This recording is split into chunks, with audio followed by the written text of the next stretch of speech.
Hey everyone, I'm back, and today we're going to be talking about American Beauty. And this movie came out in 1999, and it's directed by Sam Mendes.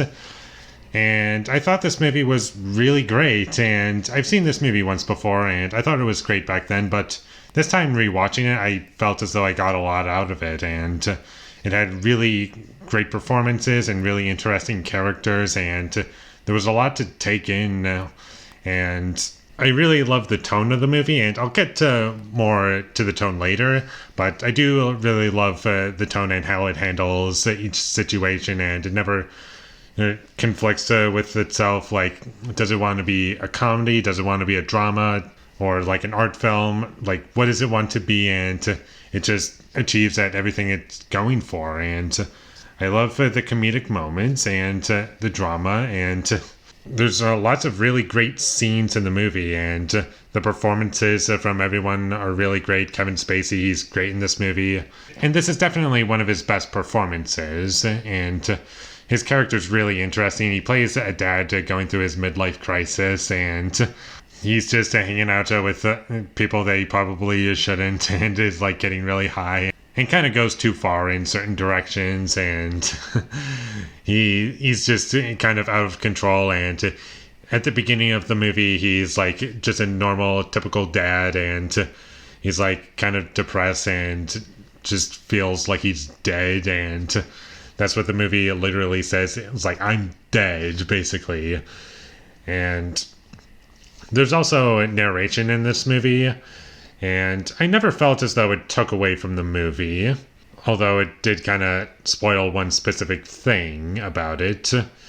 And I'm not going to say what it said because I don't want to spoil the movie, but there was one little thing that it kind of ruined, but most of it was well used, and this whole movie feels like one big journey. Like, it feels almost like a Kubrick movie. Like, everything feels like a big meal, not nearly as long, but there's a lot to soak in with this movie, and its characters are very interesting. I love our main character, Kevin Spacey. His name is Lester, I think. Lester Burnham, I think is how you pronounce the character's name.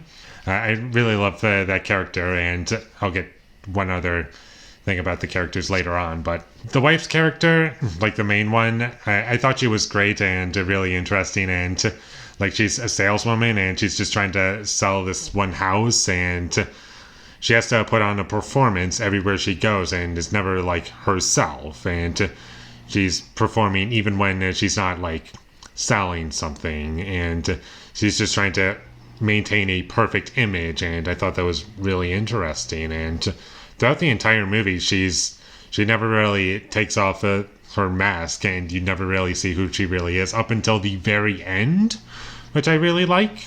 And it's like the most appropriate time to do that. And every decision she makes, it's not like a decision that is for her own good. It's just trying to brighten up her image and like trying to be perfect. And that's another thing that's going on with this movie, is that it points out character flaws.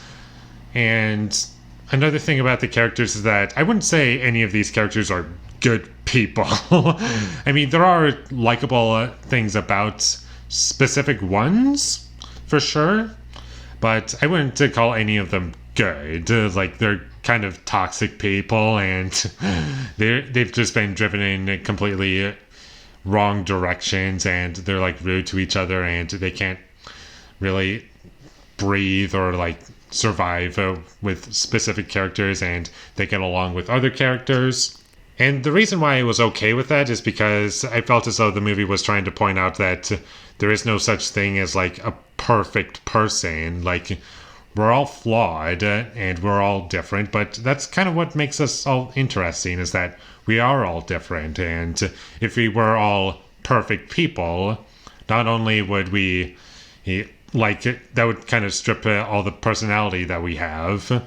Like, if we were all perfect, in theory, hypothetically, if we were all perfect, then we would not only be the same person, like the same hair, same eyes, like same everything, but we wouldn't have any personality, really. We wouldn't have like be really good at one thing and really bad at another thing, or like we would just be all perfect at everything we do, every subject, every job, everything. We would be perfect at it, and it would be just like, what's interesting about that? It's like, oh, we're all the same person, and we do the exact same thing every day, and even if we're not perfect people like in this movie, like I'm just talking about the movie, like even though none of the characters are like good characters, there's things that are interesting to explore, and that's really what this movie is trying to do. Explore like the flaws of these characters and make it really interesting, and characters eventually have to like learn how to deal with that, and if not, then things are just going to fall apart more and more as time goes on, and all you can really do is try to fix and or live with those issues and hope for the best that everything works out, and if not, then it's just going to get worse as time goes on. And even though this movie is very lighthearted, like on the surface level, it's kind of light in terms of its tone. It's kind of presented as though it's kind of playful and fun, but under the surface it's a lot darker than that. There's kind of an underlining sadness to a lot of things going on in this movie, and that's what made it interesting to me.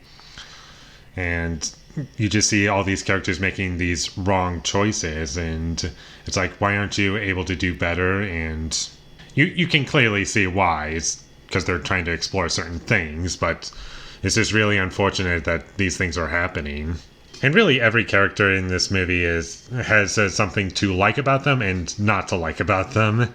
But that's what kept me engaged in the movie, and I thought the music was great, although they do play like one theme a couple too many times for me. But it was only like one or two times over of what I could handle. But for the most part, I was fine with it, and the movie looked very nice. It was well shot throughout, and the story was well paced, and everything moved along, and each character in this movie had something to do, and there wasn't any forced drama or anything like that. Everything felt very natural, and it's like, yes, this character would do something like that, or this makes sense for the story and what this movie is kind of going for. And another thing that I kind of like about this movie is that there isn't really a main character in the movie.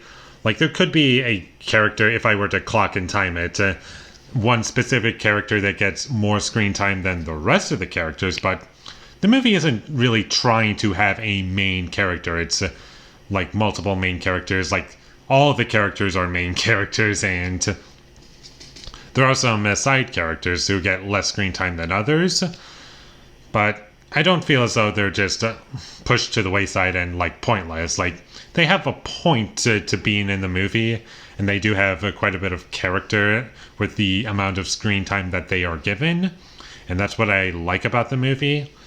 And really, its characters are really strong in this movie and very interesting. Even though they're not likable, they're very interesting characters, especially towards the end. And the second half of the movie is really fantastic, and everything comes together very well, and even the build-up to everything is really great. And I don't really have many complaints with this movie, and it was a film that just got better for me the more I thought about it, and it really stuck with me. And originally, when I first watched the movie, I gave it like an 8 out of 10. I thought it was great, and this time watching it, I like immediately after, I was like, yeah, it's probably a 9, but really thinking about it, and it really stuck with me, I'm gonna bump it up. And you can probably guess where this is going, but I'm going to give American Beauty a 10 out of 10. Thank you for watching my videos as always. If you enjoyed this review, be sure to leave a like and comment down below what you thought of American Beauty, and my social media links, they will all be in the description, so follow me there. And last but not least, subscribe to be a part of Foley Nation, and I'll see you when I get my next review up, and that is going to be for Moon from 2009, directed by Duncan Jones, so look forward to that. But until I get that up, thank you for watching and have a great day.